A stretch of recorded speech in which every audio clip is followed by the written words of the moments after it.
कुछ लोगों को उनका बयान गलत लग सकता है तो कुछ को सही, लेकिन सही और गलत के बीच का सच ये है कि जगत गुरु रामभद्राचार्य जी ने जो कुछ कहा वो 100% ध्यान देने योग्य है।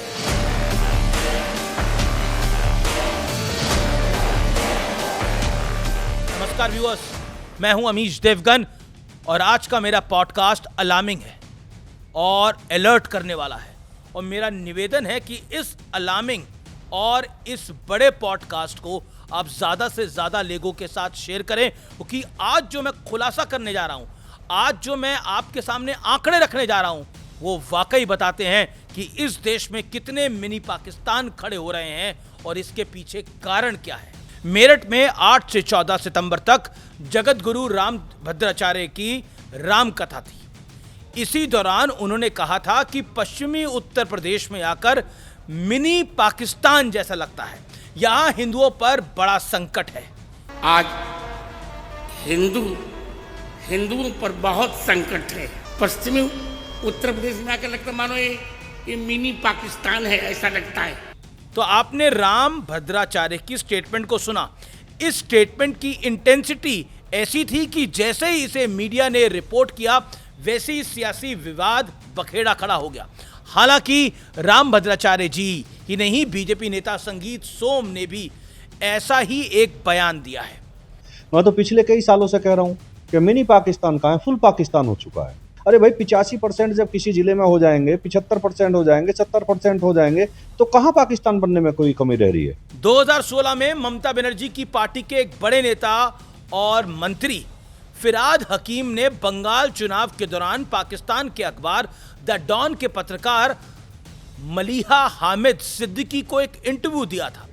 उन्होंने कोलकाता में एक इलाके को दिखाते हुए उसे यह कहा था कि प्लीज मेरे साथ आइए, हम आपको कोलकाता के मिनी पाकिस्तान पर लेकर चलते हैं। आप जानते हैं कि फिरहाद हाकिम ने यह बातें क्यों कही थी? इसलिए क्योंकि वो इलाका मुस्लिम बहुल था। और आज मैं आपको बताऊंगा कि इस देश में कितने मिनी पाकिस्तान हैं, जैसा कि कई लोग कह चुके हैं। उस इलाके में मुसलमानों की आबादी ज्यादा थी, यानी सिर्फ पश्चिम उत्तर प्रदेश ही नहीं, देश के न जाने कितने इलाके ऐसे कथित मिनी पाकिस्तान बन चुके हैं। यही वजह है कि प्रधानमंत्री मोदी ने लाल किले से लेकर असम तक, असम से लेकर बिहार तक घुसपैठियों के खिलाफ टाल ठोक दी है, हुंकार भर दी है। तथ्य बताते हैं कि 2011 और 2021 के बीच बांग्लादेश सीमा से सटे राज्यों में बड़े पैमाने पर बदलाव दर्ज किया गया। इन राज्यों में सीमा से 10 किलोमीटर के दायरे में जनसंख्या वृद्धि 31.45% रही, जो कि राष्ट्रीय परसेंटेज से औसत से करीब 12.5% से भी बहुत ज्यादा है। इसके आगे के आंकड़े दिल थाम कर सुनिएगा और थोड़ा ध्यान से सुनिएगा। पश्चिम बंगाल के उत्तर दिनाजपुर, मुर्शिदाबाद, मालदा जैसे जिलों में मुस्लिम आबादी 1951 यानी 1951 में 12% थी, जो कि 2023 में बढ़ के 27% हो गई थी। इन इलाकों में आबादी में इजाफे की सबसे बड़ी वजह बांग्लादेश से घुसपैठ है। अनुमान है कि बंगाल के कुछ जिलों में 2050 तक हिंदू अल्पसंख्यक हो जाएंगे। यह बहुत चिंता की बात है, क्योंकि इतिहास गवाह है कि जहां जहां हिंदू अल्पसंख्यक हुआ है वहां से साफ हुआ है। कश्मीर इसका बड़ा उदाहरण है, पाकिस्तान इसका बड़ा उदाहरण है, बांग्लादेश, अफगानिस्तान इसका बड़ा उदाहरण है। इसके बाद नंबर आता है असम का। वहां धुबरी, बारपेटा जैसे जिलों में मुस्लिम आबादी 1971 यानी 1971 में 25% थी, लेकिन 2023 तक मुसलमानों की आबादी बढ़कर 34% से भी ज्यादा हो चुकी है, यानी 34% से भी ज्यादा। जबकि इन इलाकों में हिंदू इसी टाइम पीरियड में 72% से घटकर 61% हो गए। असम में भी आबादी के असंतुलन की बड़ी वजह बांग्लादेशी घुसपैठिए और रोहिंग्या मुसलमानों को बसाया जाना है। बिहार का सीमांचल का इलाका में भी यही तकलीफ है, वहां करीब 3% मुस्लिम आबादी बढ़ी है। उत्तर प्रदेश में भी 3% का इजाफा हुआ है, जबकि पश्चिम उत्तर प्रदेश में यह इजाफा 5% से भी ज्यादा है, जिसको मिनी पाकिस्तान कहा जा रहा है। देश के इस तरह के और भी कई राज्य हैं।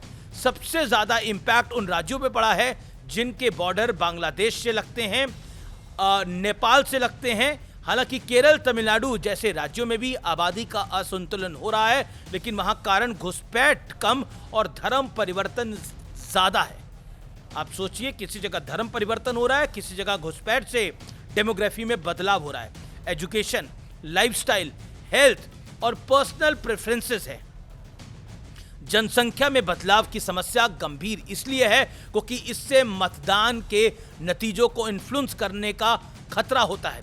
यानी संभव है कि ऐसी सरकार चुनी जाए जिसे मूल जनता ने चुनना ही ना चाहा होगा, लेकिन उनकी एक नहीं चलेगी क्योंकि वोट उसे मिलेंगे जिसने घुसपैठियों को रोटी, कपड़ा, मकान और पहचान दिलवाई होगी। और ऐसा हुआ है। सिचुएशन कितनी अलार्मिंग है इसका एक एग्जाम्पल उदाहरण के साथ आप समझिए। महाराष्ट्र को ही मैं उदाहरण के तौर पर लेता हूं और आपको समझाता हूं। लोकसभा चुनाव के बाद सीएम देवेंद्र फडणवीस ने वोट जिहाद का खुला आरोप लगाया था। धुले लोकसभा सीट में 6 विधानसभा हैं, 5 विधानसभाओं में बीजेपी को बम्पर वोट मिले, यानी बीजेपी वहां पर जीत रही थी। जबकि मालेगांव सेंट्रल की सीट की जब गिनती आती है तो बीजेपी मात्र 4500 वोट वहां पाती है, जबकि कांग्रेस को मिलते हैं एक मुश्त वोट। यानी मुसलमान एक मुश्त होकर कांग्रेस के खेमे में वोट डालता है। और वोटों की संख्या जान के आप हैरान हो जाएंगे, वोटों की संख्या थी 1.98 लाख वोट्स, यानी 1,98,000 वोट कांग्रेस को मिलते हैं। मालेगांव सेंट्रल की वजह से कांग्रेस की जीत और बीजेपी की हार हो गई। हालांकि बीजेपी 5 विधानसभा जीतती हुई, लेकिन एक विधानसभा में जो मुस्लिम बहुल थी वहां पूरा खेल पलट गया। उत्तर प्रदेश के महाराजगंज, सिद्धार्थनगर, बलरामपुर, बहराइच, शाश्वती, पीलीभीत और खीरी समेत कई सीमावर्ती जिलों में 1047 गांव में से 303 गांव अब मुस्लिम आबादी में 30 से 50% के बीच हैं। सोचिए कितनी बड़ी संख्या है। जबकि 116 गांव में मुस्लिम आबादी 50% से अधिक हो गई है। यानी हिंदू इन इलाकों में बहुसंख्यक का टैग होते हुए भी अल्पसंख्यक हो चुके हैं या फिर अल्पसंख्यक होने की कगार पे खड़े हैं। अभी और सुनिए, अनुमान है कि भारत में 60 से 70 जिले ऐसे हैं जहां हिंदू अल्पसंख्यक हो चुके हैं। यानी इन जिलों में हिंदुओं की जनसंख्या 50% से कम हो गई है। लेकिन कहानी में एक ट्विस्ट आता है, एक टर्न आता है कि 2011 की जनगणना में मुसलमानों की आबादी 14.2% थी और अनुमान है कि 2023 तक इस प्रतिशत में कोई बदलाव नहीं हुआ है।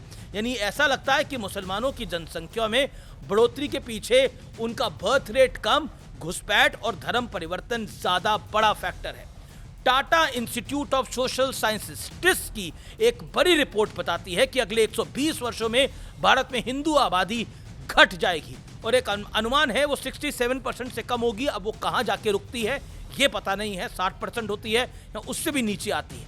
प्रधानमंत्री आर्थिक सलाहकार परिषद की एक बड़ी रिपोर्ट के मुताबिक 1950 से 2015 तक 65 वर्षों में हिंदू आबादी में 7.8% की कमी आई है, यानी 7.8% की कमी आई है।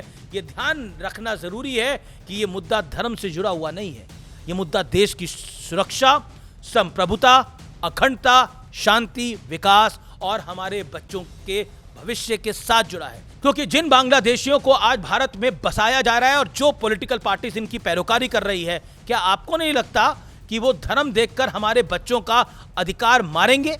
उन तमाम घुसपैठियों के लिए भारत एक देश है और यहाँ रहने वाले सभी लोग भारतीय हैं जिनके हिस्से की रोटी पर घुसपैठियों की नजर है।